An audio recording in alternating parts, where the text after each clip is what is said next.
Ladies and gentlemen, hello and welcome to the news postcard on TayNinhTV with some last events in our private as well as nationwide. And here are our stories today.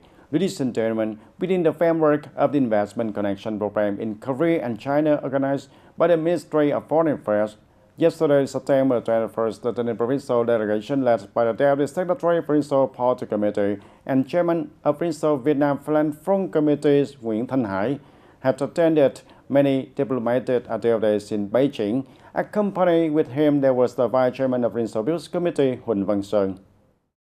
The delegation paid a courtesy visit to the ambassador extraordinary and plenipotentiary of the Socialist Republic of Vietnam to the People's Republic of China, Phạm Thanh Bình. Here, the ambassador informed about the results of diplomatic and economic cooperation between Vietnam and China in recent times. Present for the delegation, the Deputy Secretary Provincial Party Committee and Chairman of Vietnam Philanthropic Committee of the Province Nguyễn Thanh Hải thanked the support of the embassy and the Vietnamese trade consulars in China in connecting the trade, promoting investment and cultural exchanges, contributing to enhancing the image of Vietnam as well as TayNinh Province in China. On the same afternoon, the delegation of TayNinh Province attended the Vietnam-China Tourism Investment Promotion Forum, an event that gathered many leaders, organizations, and businesses of the two countries. Here, the Vice Chairman of the Provincial People's Committee, Huỳnh Văn Sơn, said that TayNinh has been proactively implementing many practical cooperation programs aiming to strengthen the ties with localities, organizations, and businesses of China in many fields. Notably, among more than 40 countries and territories with projects in the province, China leads in both quantity and capital scale, with nearly 1,000 projects, a total registered capital of nearly $10 billion, accounting for more than 41% of the total FDI capital of the whole province. And through this, the province hopes to continue to attract investors in strategic areas such as green economy, semiconductor industry, renewable energy, etc. In addition to promoting industrial investment, this forum is an opportunity to connect the local businesses with their partners, investors, and travel companies, and thereby enhancing the promotion of tourism potential advantages, boosting the trade, attracting international visitors, and gradually raising the position of TayNinh tourism on the national tourism map. And on the evening, the delegation attended the Vietnam-China Friendship Exchange Festival, a program jointly organized by the Vietnamese Embassy in China on the occasion of the 75th anniversary of the establishment of diplomatic relations between Vietnam and China.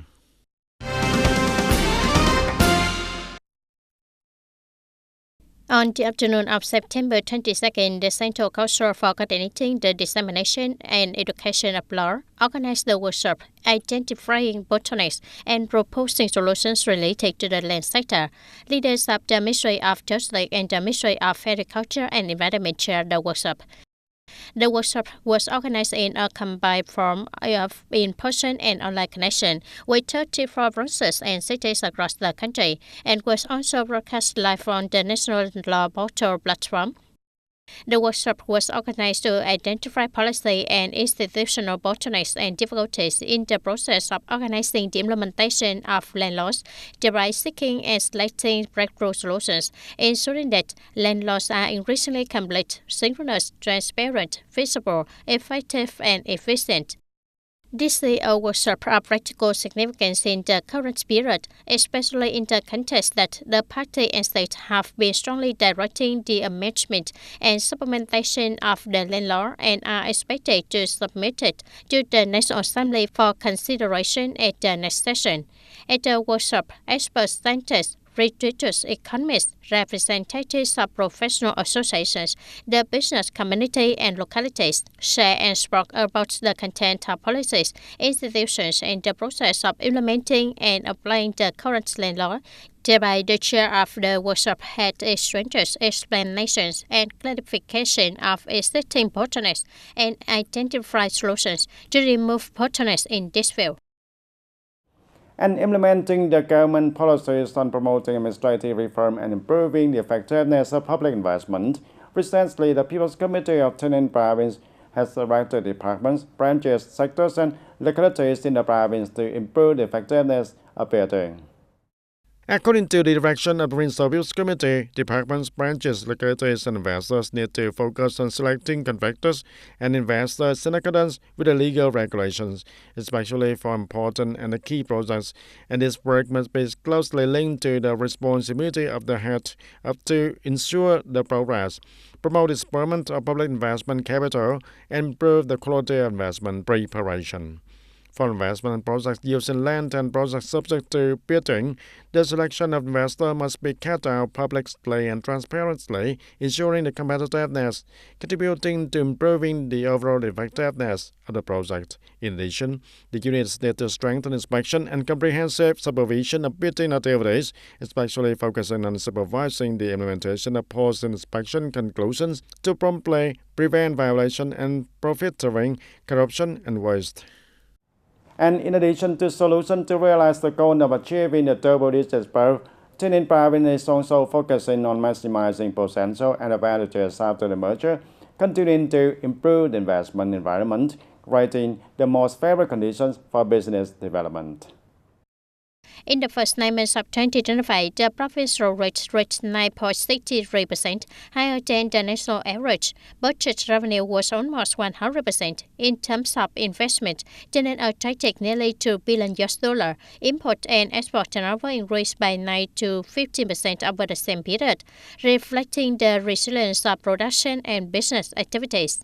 Promoting the chief resource in the coming time, the province will adjust the planning to promote the potential of TayNinh province after merger, focusing on industry, trade services, urban development, and high-tech agriculture. In addition, the province also focuses on promoting advantages in tourism, culture, spirituality, and promoting investment adjacent. And ladies and gentlemen, as a locality located in a dynamic development area of the country, TayNinh has strong flow of goods and highly open economy. The province import and export turnover and e-commerce have continuously maintained double-digit growth rates, creating a solid foundation for the development of trade and logistics services. With its geographical location advantages, flexible integration policies, and rapid growth rate, TayNinh is considered a locality with a great potential, attracting the attention of many international partners in the logistics sector. We are honored to come to TayNinh province, where I see a lot of potential and development opportunities, not only from TayNinh but also from neighboring provinces. We want to learn more about the business opportunities here, where there is a large port on the rise with many opportunities similar to Gothenburg port with many wharves and containers, so we see opportunities for cooperation and development. Currently, TayNinh province is focusing on implementing many solutions to reduce the port service costs, encourage container transport, and attract the ships to the port. At the same time, the province is also promoting investment in transport infrastructure, warehouse system, applying modern logistics technology, and improving the quality of human resources. The focus is on developing Long An International Port into a logistics center, creating a chain of links from raw material supply, production, consumption of goods to attract investment.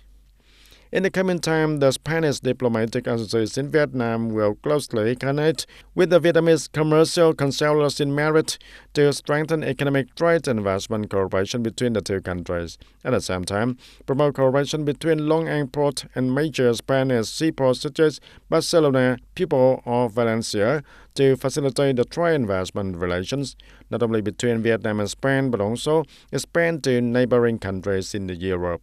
Recently, at a conference on connecting the supply chain of import and export and e-commerce goods in TayNinh province in 2025, Long An International Port signed two friendship agreements with the Portland Port of USA and the Gothenburg Port of Sweden, and thereby expanding the logistics network, facilitating TayNinh businesses to connect with the seaport centers of the world.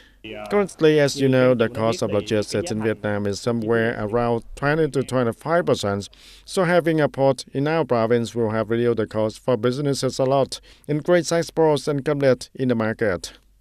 And currently, when coming to Long An International Port, we are a complete solution service to bring customer goods in Vietnam internationally and vice versa. In the context of the deep integration, participating in many free trade agreements, researching and implementing strategic and synchronous logistics solutions, will be the key to helping TayNinhTV province improve the competitiveness of goods and attract foreign investment, and it is also an important driving force for the locality to affirm its position in the global supply chain. We turn to other news, ladies and gentlemen. After 2 years of implementation, the project building a model of emission reducing rice cultivation to serve the sustainable development of rice export raw material areas in the Mekong Delta has achieved many positive results.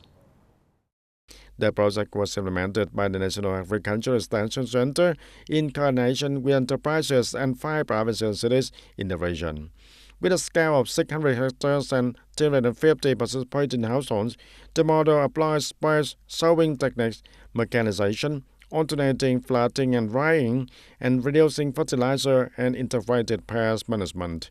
The result shows that productivity and profit have both increased, and production costs have decreased by nearly 3.6 million Vietnam dong per hectare compared to the traditional method. On-post harvest straw is mechanically connected, contributing to environmental protection also. And the project also firm for cooperative enterprise linkage models, enhancing the value of the production chain, and this is considered a replicable model suitable for the goal of sustainable development of the rice industry in the context of climate change and increasing export demand.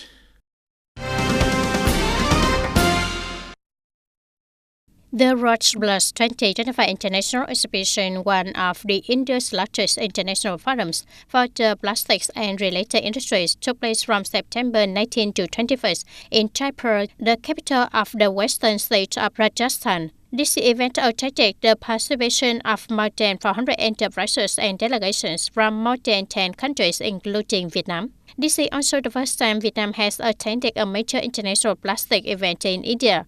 With the support of the Trade Office, Vietnamese enterprises have boldly participated in the exhibition with the expectation of seeking cooperation and business opportunities to promote the plastic industry to become one of the fields that actually contribute to realize the country's export growth target of 12% in 2025.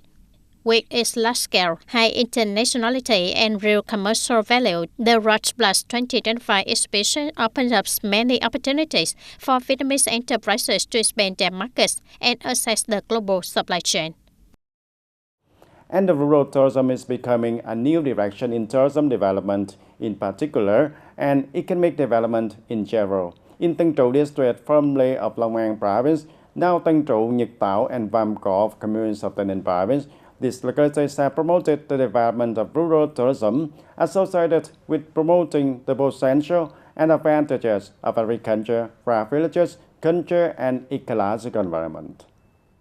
In Tân Trụ district, formerly known as Long An province, now Tân Trụ, Nhật Tảo, and Vam Co communes of TayNinhTV province, these localities have promoted the development of rural tourism associated with promoting the potential and advantages of agriculture, craft villages, culture, and ecological environment.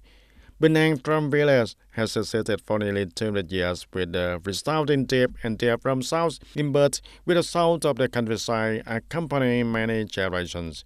In the midst of the modern life, Mr. Nguyễn Văn An's family still diligently kept the fire of the profession, so that the sound of Benang drums always resonate far and wide, creating a unique feature in the development of rural tourism in the locality. And to make a drum sound that meets the requirements from the wood selection, leather treatment to the drum covering stage, meticulousness and delicate musical sense are required. Overcoming those requirements, Mr. An's family, Naman Drum brand has achieved the 4-star level or CV certification, affirming the value of traditional craft. And not simply a handmade product, Benang Drum is also a bridge that connecting and brings tourists back to the cultural traditions of the southern countryside. The people from far away also come to visit. The tourist groups, veterans, children from schools often come here to visit also. Benang Drum village is currently matched by more than 10 households. But the most special thing is that we must first pay attention to preserving our traditional craft village. Secondly, we contribute to building a tourism to promote the image and the people of Tân Trụ commune. Coming to Tân Trụ, visitor can also visit the Vam Nhật Tảo National Historic Site, where the heroic feat of arms of the national hero Nguyễn Trung Trực is preserved. experienced the beauty of traditional craft villages, from waving masts making rice cakes to the peaceful countryside seen between the Vamgor River. And before leaving, visitors can also bring home the local specialties as gifts. Tourism development brings economic benefits to the locality. First of all, knowing the land of Tangzhou and then creating an additional source of income for the local people to develop, besides attracting investors to Tangzhou also. And rural tourism is considered a key to both economic development and cultural preservation. The harmonious combination of preserving ancient values and modern development not only opens up a sustainable direction for the homeland, but also gives visitors the genuine experiences of land and love.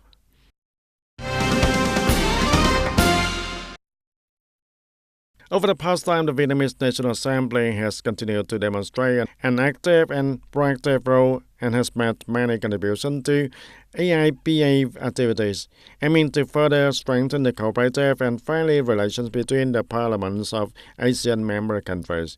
In the context of both ASEAN and Vietnam entering a new stage of development, Vietnam and other ASEAN countries are actively promoting the comprehensive and effective implementation of the ASEAN Community Vision of 2045 and accompanying strategic plans, ensuring complementarity and connection with the development plans and strategies of member countries, in which the new growth drivers such as science, technology, innovation, digital economy, green transformation, etc. are fully exploited, contributing to promoting the inclusive and sustainable development in the region, in line with the theme of ASEAN and APEC in 2025.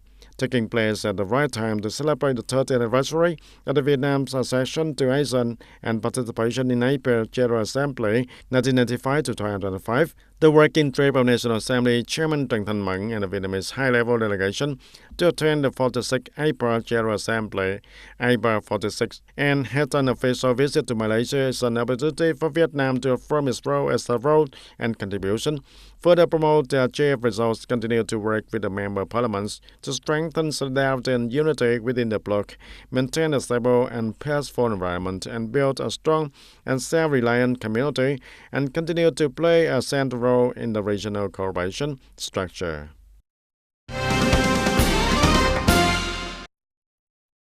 And on the morning of September 21st local time, night of September the 21st of Hanoi time, within the framework of bilateral activities in Seattle, the President of Vietnam, Lương Cường, received Chairman and CEO of Costco Group of Ron Vasquez. Costco is one of the largest retail groups in the United States, and Mr. Ron Vasquez expressed his desire to continue to cooperate closely with the key suppliers of Vietnam to bring products suitable to the market and thereby maintaining a long-term cooperation with Vietnamese partners. President Lương Cường emphasized that Costco Group's initiative in building a strategic cooperation framework to develop production capacity and supply chain is an orientation in line with the Vietnam's strategic priority in participating more deeply in the global value chain, especially for industry with a strength such as agricultural products, seafood, textile, footwear, and light industry. The president said Vietnam is committed to accompany and facilitating Costco in implementing investment firms from purchasing centers, warehouse system, logistics to the ability to build regional distribution centers. And Quảng Ngãi province tried to deploy electronic medical records, bringing many practical benefits to the patients. Bình Sơn Medical Center is the first medical facility in Quảng Ngãi province to announce the completion and use of electronic medical records.